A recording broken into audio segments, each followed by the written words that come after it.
waxaan ahay arday sanadkan ah fasalka form 4 dhammaan form 4-da ilaahay waxa ugu baryayaa kuwa guuleysta inuu ilaahay ka dhigo form 4-da ilaahay hani gargaaro juhdi baan sugayo ma harsano mana hooyano akhrisaan ku jirnaa ilaahay hani gargaar garabkiina Allah istaago handuu jooga wasiirka kuwa qoray buugaagta waxaan weydiinaynaa waxaan ahay arday ku dhalatay Muqdisho kuna barbaartay Muqdisho waligood aanin gobol waalidkeenana wuxuu ku dhashay Muqdisho wuxuu ku barbaaray Muqdisho aniga hadda inta taagan hooyaday waxay ka soo baxday iskuul dhagaxtuur waligeed gobol ma aanin meesha igu fogeed aaday waxa waaye X sidee ku ogaan karaa eray looga hadlo gobolada waxa halkan ku qoran erayo kala duwan aan ka soo qoray xalay buuga Soomaaliga maalintii ugu horeysay akhri buuga waxay ahayd marka iskuulka waxa la furay 15 Agoosto 15 Agoosto buugaagtan waxa gatay muddo bil ka bacdi 30 biri buugaagta maan arkin waxa arkay erayo kala duwan kaal iyo caal iyo caar iyo caban iyo erayadaas aan hadda ma ogaan kari micnaha uu taagan yahay buugan wuxuu sheegayaa in aan soo raadiyo waana la yaabay hooyaday handaa weydiin iyada ma taqaan waligeedna ma soo arkin buugan wuxuu ii amray in aan qoro wasiirka waxa weydiinaya waxbarashada Allah xafidee buugeena juqraafiga waxa ku qoran xeebta Soomaaliya inay tahay dhirirkeedu 2800 wax saas galaaska fasalka afraadna waxa ku soo bartay inuu ahay 3333 ayaa ku soo bartay hadana imtixaanka qaranka ku jiro hadii aan arko oo liidaho sheeg xeebta Soomaaliya waa imisa ma fanfaarka waxa ku bartaa sheega mise waxaan sheegaa wixii aan ku bartay fasalkii 3aad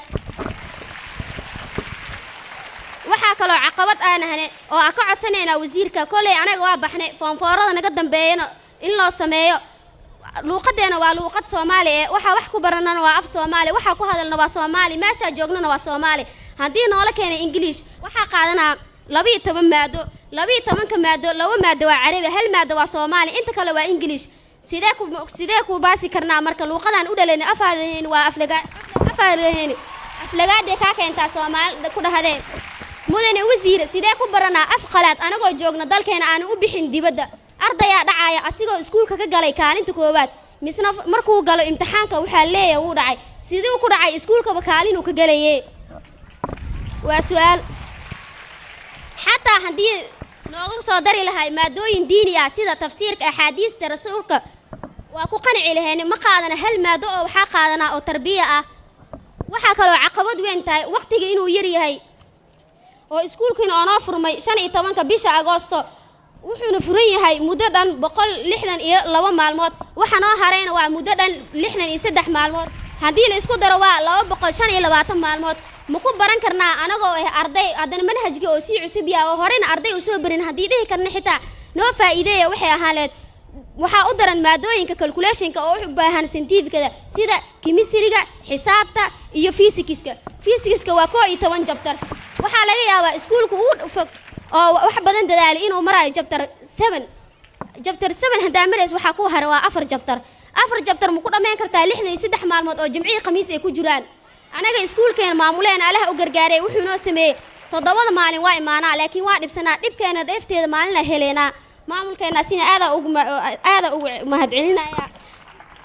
waxa codsan lahaa in ardayda naga dambeys kulay anaga waa tagnaa ardayda naga dambeys in loogu soo daro baadooyin diinta ku saabsan si aan u hormarno maadiga midib ku qabanay diinta bidix ku qabanay sidee loo guuleystaa sidee kaalin loo istaagaa aniga hadda hortaagan waxa rajaynayaa